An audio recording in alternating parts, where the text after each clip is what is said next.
Assalamualaikum warahmatullahi wabarakatuh. Selamat pagi, siang, malam. Bagi teman-teman yang melihat ini, kami dari kelompok H akan menjelaskan tentang interaction, interact, and mutual holdings. Untuk slide perkenalan akan dilanjutkan di samping. Lalu di sini untuk anggota kelompok kami yang pertama itu ada Satria Yoga dengan nomor NPM 155, kemudian ada Sania Wilu dengan nomor NPM 127, lalu ada Atanino dengan nomor NPM 380, kemudian ada Dimas dengan NPM 345 dan saya Damai dengan NPM terakhir 257. Oke, sebelumnya perkenalkan, nama saya Sania Lulu Fitriana dengan NPM akhir 127. Jadi di sini saya akan menjelaskan terlebih dahulu mengenai jenis kepemilikan tidak langsung dalam hubungan perusahaan induk dan juga anak perusahaan. Nah, di sini tuh terdapat dua bentuk utama, yaitu father son, grandson, dan connecting affiliates. Nah, pada yang bagian pertama yaitu father, son, and grandson, perusahaan induk itu memiliki 80% saham pada subsidiary yang A. Kemudian subsidiary yang A ini memiliki 70% saham pada subsidiary B. Nah, karena kepemilikan itu dilakukan melalui A, maka kepemilikan tidak langsung induk terhadap B itu dihitung dengan mengalihkan presentasenya, yaitu 80% dikalikan dengan 70% sehingga hasilnya yaitu 56%. Nah, jadi perusahaan induk itu secara tidak langsung menguasai 56% saham subsidiary B melalui subsidiary A. Nah, selanjutnya yang kedua itu ada connecting affiliates. Jadi di sini perusahaan induk itu memiliki 80% saham pada subsidiary A dan langsung memiliki 20% saham pada subsidiary B. Selain itu, subsidiary A juga memiliki 40% saham pada subsidiary B. Jadi maka kepemilikan tidak langsung induk terhadap B melalui A itu adalah 80% dikalikan dengan 40% yaitu 32%. Nah, karena induk itu juga memiliki kepemilikan langsung sebesar 20%, total kepemilikan induk pada subsidiary B itu menjadi 52%, yaitu 20% ditambah dengan 32%. Oke, selanjutnya di sini saya akan menjelaskan mengenai penerapan equity method pada hubungan perusahaan bertingkat, yaitu POP sebagai induk, Son sebagai anak perusahaan, dan di sini Toy sebagai cucu perusahaan. Nah, di sini diketahui kalau POP itu memiliki 80% saham Son, lalu Son itu memiliki 70% saham Toy. Nah, laba masing-masing perusahaan pada tahun 2017 itu diketahui POP itu $100.000, lalu Son itu $50.000, dan Toy itu $40.000. Nah, karena Son itu memiliki 70% saham Toy, maka Son itu berhak atas 70% laba Toy. Nah, perhitungannya itu 70% dikali 40.000 sama dengan $28.000. Jadi Son itu mencatat pendapatan dari Toy itu sebesar $28.000. Nah, itu sebabnya pada tabel yang ada di slide ini itu muncul angka 28,0 di bagian milik Son. Nah, laba Toy sebesar 40.000 itu kemudian dialokasikan kepada pemilik sahamnya, sehingga pada tabel Toy itu menjadi minus 40.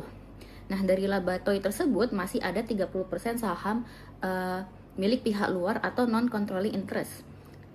Nah, perhitungannya jadi yaitu 30% dikali 40.000 yaitu $12.000. Nah, maka angka 12,0 pada kolom NCI itu berasal dari bagian laba Toy yang menjadi hak pihak luar. Nah, selanjutnya laba Son itu dihitung dengan menambahkan laba Son sendiri dan bagian laba dari Toy. Jadi 50.000 ditambah 28.000 sama dengan $78.000. Nah, karena POP itu memiliki 80% saham milik Son, maka bagian laba yang menjadi hak milik POP itu adalah 80% dikali 78.000 sama dengan $62,400. Nah, itulah asal angka dari 62,4 dari tabel yang ada di slide ini. Nah, sisa 20% laba Son itu menjadi hak pihak luar atau NCI.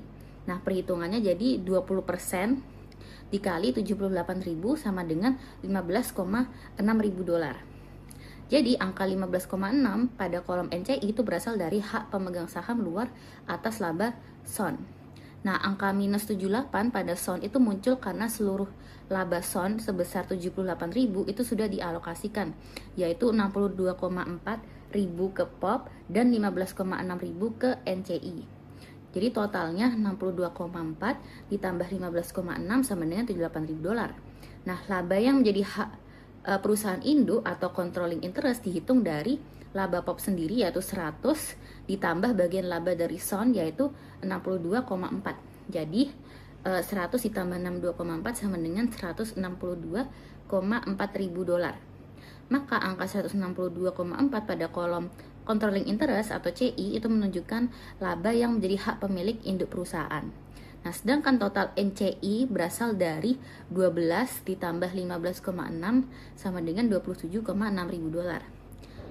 Terakhir, total laba konsolidasi grup itu adalah 162,4 ditambah 27,6 sama dengan 190 ribu dolar. Nah, jumlah ini itu sama dengan total laba seluruh perusahaan, yaitu 100 ditambah 50 ditambah 40 sama dengan 190 ribu dolar. Kemudian di sini ada indirect holdings connecting affiliate structure. Jadi di sini tuh PET ini juga kepemilikan tiga perusahaan. Jadi di sini PET punya 70% kepemilikan saham di perusahaan SAL dan juga mempunyai kepemilikan sebesar 60% di perusahaan T. Nah, sedangkan SAL itu juga mempunyai kepemilikan di perusahaan T sebesar 20%. Kemudian di sini di sampingnya itu ada rangkuman investasi yang dimiliki oleh PET dan juga SAL. Pertama di sini itu tabel yang pertama itu PET punya investasi di SAL sebesar 70% pada tanggal 1 Januari 2017 itu dengan fair value atau cost itu sebesar 176.400. Kemudian ada book value sebesar 164.400 yang akan mengurangi fair value. Sehingga di sini goodwill-nya itu sebesar 12.000. Nah, kemudian pada tanggal 31 Desember 2017 itu ada cost sebesar 176.400 dengan share of investee ke 2018 atau sebelum 2018 itu sebesar 7.000, sehingga di sini untuk tanggal 31 Desember 2017 itu sebesar 183.400. Nah, kemudian di sampingnya itu ada investasi PET di perusahaan T sebesar 60% pada tanggal 1 Januari 2016 itu dengan fair value sebesar 97.200. Kemudian ada book value yang akan mengurangi fair value yaitu sebesar 85.200 sehingga goodwill-nya sebesar 12.000. Nah, kemudian pada tanggal 31 Desember 2017 itu ada cost sebesar 97.200 dengan share of investee pada 2018 itu sebesar 18.000, kemudian ditambahkan sehingga pada tanggal 31 Desember 2017 itu totalnya menjadi 115.200. Nah, kemudian yang terakhir di sini ada investasi perusahaan SAL di perusahaan T sebesar 20%. Pada tanggal 1 Januari 2013 itu ada fair value atau cost sebesar 22.400. Kemudian dikurangi dengan book value sebesar 22.400 sehingga di sini tidak ada goodwill. Nah, kemudian pada tanggal 31 Desember 2017 itu ada cost sebesar 22.400 yang akan ditambah dengan share of investee sebelum 2018 sebesar 16.000 sehingga totalnya pada tanggal 31 Desember 2017 itu sebesar 38.400. Lalu di sini ada lokasi pendapatan. Jadi di sini kita akan mengetahui pendapatan dari PET, SAL, dan D ini alokasinya tuh kayak gimana. Nah, di sini yang pertama itu ada pendapatan di perusahaan PET itu sebesar 70.000. Kemudian dikurangi dengan unrealized profit sebesar 10.000 sehingga di sini realized earning-nya itu sebesar 60.000. Nah, kemudian di sini ada alokasi fees income 60% untuk PET itu sebesar 12.000. Kemudian juga ada alokasi sales income 70% untuk PET itu sebesar 23.800 sehingga kalau ditambah menjadi 95.800. Nah, kemudian di perusahaan SAL itu ada earnings sebesar 35.000. Kemudian dikurangi dengan unrealized profit sebesar 5.000 sehingga di sini realized earnings-nya itu sebesar 30.000. Kemudian ditambah dengan alokasi fixed income itu 20% untuk SAL, jadi ditambah 4.000. Kemudian dikurangi dengan alokasi sales income, eh, di sini itu 30% buat SAL, dikurangi 23.800 karena di sini kan Ted mempunyai 70% saham di SAL kan. Jadi 23.800-nya yang udah diambil sama Ted itu dikurangkan ke SAL. Sehingga di sini NCI-nya sebesar 10.200 di perusahaan SAL. Kemudian selanjutnya itu ada perusahaan T dengan earnings sebesar 20.000 yang di situ tidak ada unrealized profit, jadi tetap di realized earnings-nya itu sebesar 20.000. Kemudian dikurangi dengan eh, income yang didapat oleh perusahaan SAL yang diambil tadi kan 4.000, berarti dikurangkan ke perusahaan T sebesar 4.000 juga. Kemudian dikurangi juga dengan kepemilikan PET sebesar 60%. Itu kan berarti PET dapat 12.000. Nah, berarti dikurangkan juga ke perusahaan T, sehingga di sini NCI-nya sebesar 4.000.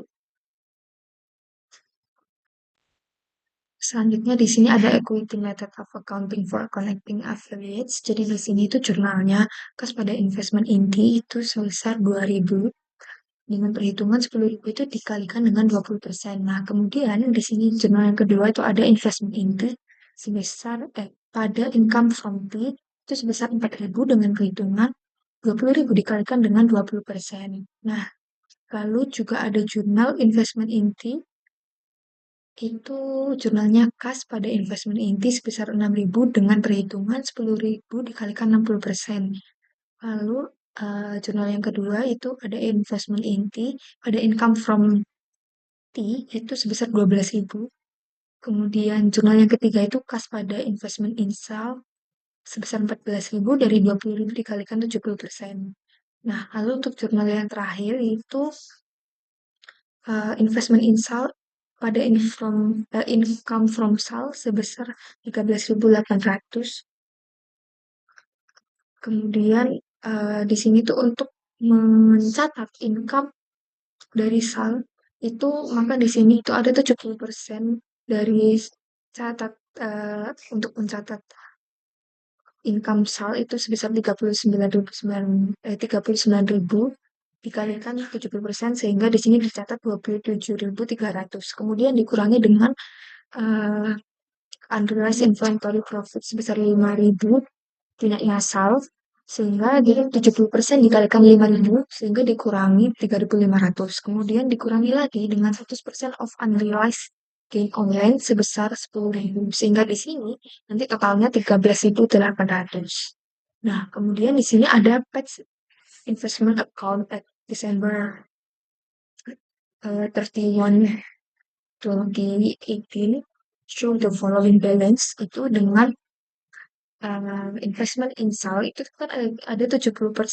Nah, berarti di sini pas waktu 31 Desember 2017 itu ada saldo sebesar 183.400, kemudian ditambahkan dengan investment income sebesar 13.800, kemudian dikurangi dengan dividen sebesar 14.000 sehingga pada tanggal 31 Desember 2018 itu ada saldo sebesar 183.200. Nah, kemudian di sini investment inti sebesar 60% itu pada tanggal 31 Desember 2017 itu ada saldo sebesar 115.200.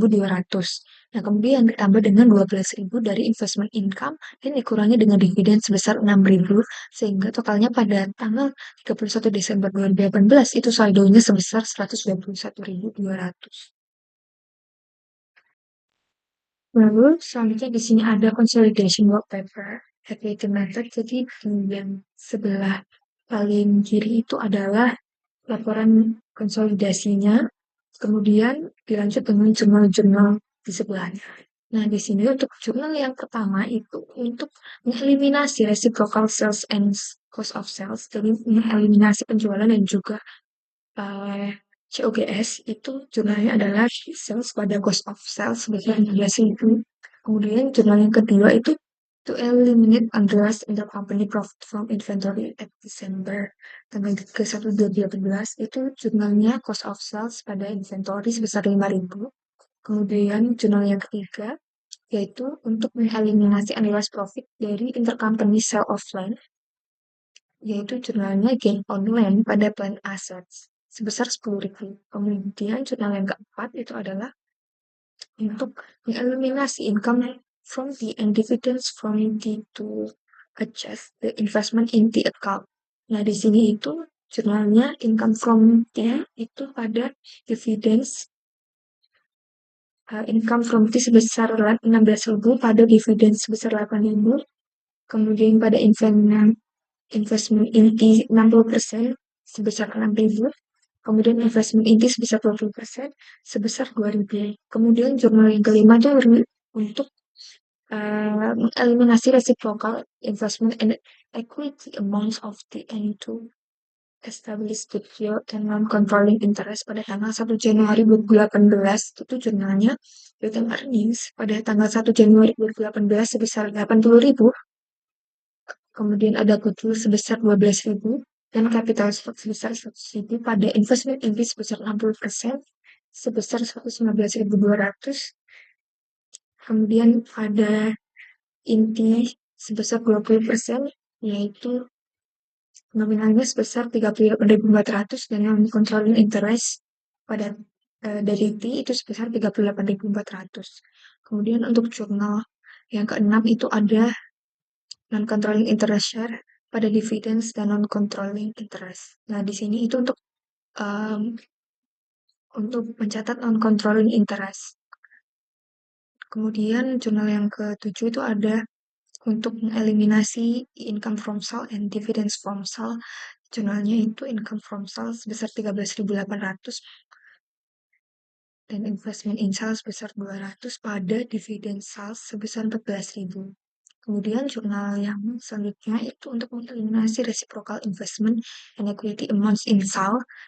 Itu jurnalnya retained earnings pada tanggal 1 Januari 2018 di sal itu sebesar 50.000.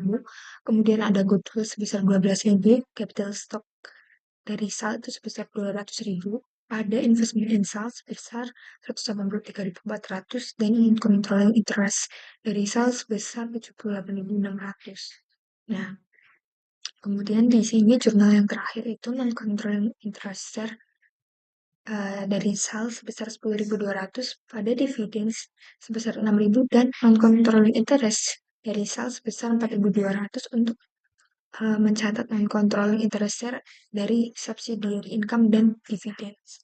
Nah, kemudian selanjutnya di bawahnya itu ada kayak rangkumannya gitu. Jadi di situ ada non-controlling interest dari sal di sal itu sebesar 30% dengan itu ada fair value pada tanggal 31 Desember 2018 itu kalau dari salnya itu sebesar 84.300, kemudian dari T itu tidak ada, kemudian dikurangi dengan unrealized profit dari sal itu sebesar 1.500 sehingga non-controlling interest pada tanggal 31 Desember 2018 itu saldonya sebesar 82.800. Kemudian selanjutnya ada non-controlling interest di perusahaan T yaitu sebesar 20%. Nah, di sini itu ada saldo pada tanggal 31 Desember 2018 itu dari perusahaan T sebesar 40.400. Sehingga untuk saldo pada tanggal 31 Desember 2018 NCI-nya itu tetap 40.400. Kemudian untuk di sampingnya itu adalah total dari NCI dari perusahaan sal itu 84.300, kemudian dari perusahaan T itu sebesar 40.400, kemudian dikurangi dengan unrealized profit dari perusahaan sal sebesar 1.500 sehingga totalnya pada tanggal 31 Desember 2018 NCI-nya itu mempunyai saldo 123.200. Oke, jadi di sini ada kepemilikan bersama saham induk yang dimiliki oleh anak perusahaan. Jadi ketika anak perusahaan itu memiliki kepemilikan saham satu sama lain, maka terjadilah situasi kepemilikan bersama. Nah, saham induk yang dipegang oleh anak perusahaan ini tuh tidak dianggap sebagai saham beredar dari sudut pandang konsolidasi dan tidak boleh dilaporkan sebagai saham beredar dalam neraca konsolidasi. Kemudian ada pendekatan treasury stock.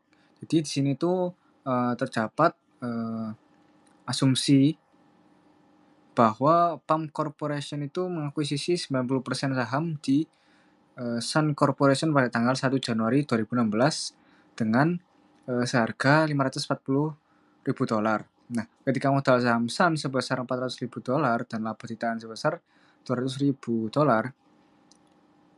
selain itu Sun membeli 10% saham di PAM pada tanggal 5 Januari 2016 harga $140.000. Nah, ketika modal saham PAM ini tuh sebesar $1 juta dan laba ditahan sebesar $400.000. Nah, neraca percobaan untuk PAM dan Sun pada tanggal 31 Desember 2016 sebelumnya itu masing-masing perusahaan mencatat pendapatan investasinya. Nah, di sini tuh ada debit dan kredit PAM. Untuk yang PAM ada other asset senilai $900, kemudian ada investment in Sun senilai $540, kemudian untuk ada expense including cost of goods sold senilai $140, maka totalnya $1.640. Kemudian untuk bagian di sini terdapat juga kreditnya. Untuk capital stock terdapat $1.000, kemudian ada return earning-nya $400, kemudian sales $240, totalnya $1.640. Kemudian untuk yang Sun other asetnya $520, kemudian investment in PAM-nya $140, kemudian ada expense including cost of goods sold senilai $100, maka totalnya $760. Kemudian untuk yang kreditnya capital stock-nya $400, kemudian return earning-nya $200 dan sales-nya $160. Jadi totalnya $760. Nah, selanjutnya ini saya akan menjelaskan tentang conventional approach. Nah, di sini saya akan menjelaskan tentang konsep dan teorinya. Nah, definisi dari mutual holding sendiri adalah kondisi di mana perusahaan induk ini dan perusahaan anak saling memiliki saham satu sama lain, sehingga menciptakan efek laba berputar atau mutual income. Nah, selanjutnya ini adalah inti conventional approach. Nah, saham induk yang dipegang oleh anak dianggap ditarik kembali dari peredaran atau conventional registered. Nah, aturan pelaporannya ini adalah saham tersebut tidak boleh muncul sebagai saham beredar dalam laporan keuangan konsolidiasi. Nah, selanjutnya ini adalah solusi dari akuntansi. Nah, karena laba saling mempengaruhi setelah perputaran tadi, nah perhitungan alokasi laba bersih harus diselesaikan menggunakan persamaan stimulan atau aljabar. Jadi kayak kita menghitungnya itu pakai seperti perhitungan SMA gitu. Oke, selanjutnya saya akan menjelaskan contoh soal yang saya ambil dari buku.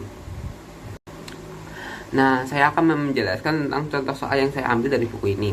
Nah, teman-teman ataupun dosen di slide ini, karena induk ini sudah punya 90% dari saham anak dan anak sendiri punya 10% dari saham induk, laba mereka ini saling mengunci dan saling berputaran. Maka itu kita buat persamaan aljabarnya. Laba induk misalnya itu I dan laba anak operasionalnya itu sebesar 120 juta yang ditambah 90% dari laba anak nantinya. Nah, sebaliknya laba anak ini sebesar atau A adalah laba sendirinya 80 juta ditambah 10% dari laba induk.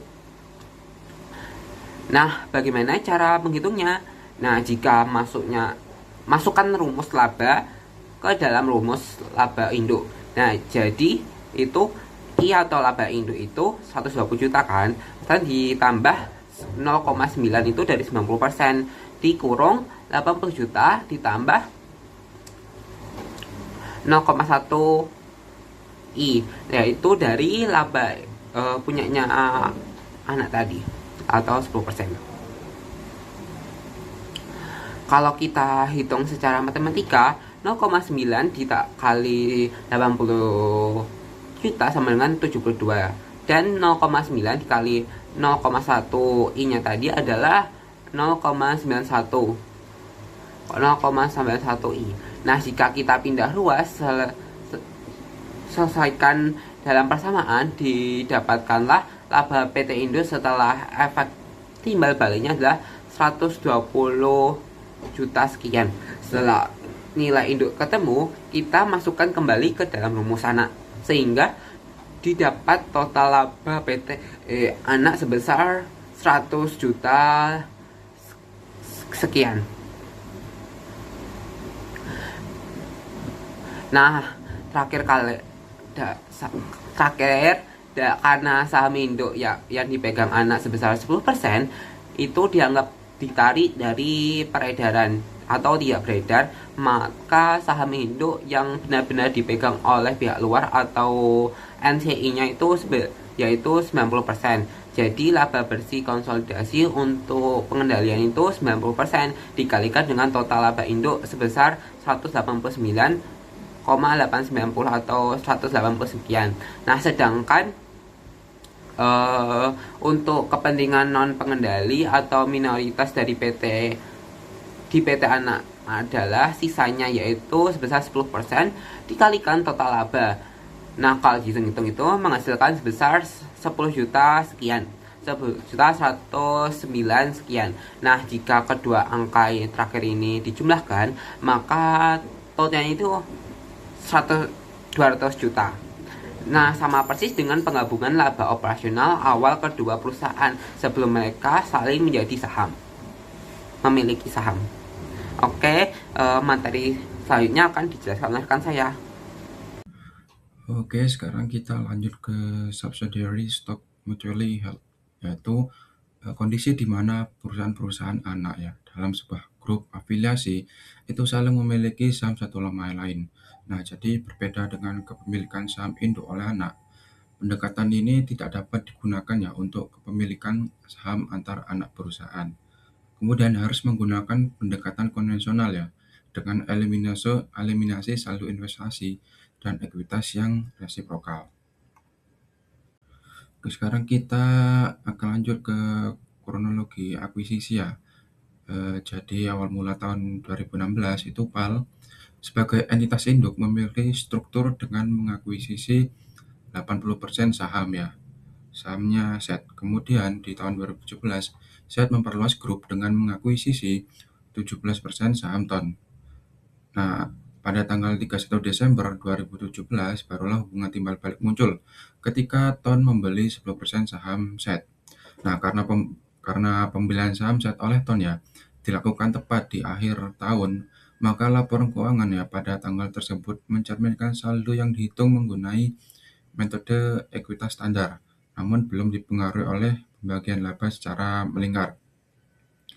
Namun berdasarkan data laporan posisi keuangan 31 Desember, investasi PAL ya pada SET tercatat sebesar $340.000. Nah, angka ini berasal dari biaya perolehan awal ditambah dengan bagian laba SET selama tahun 2016 dan 2017.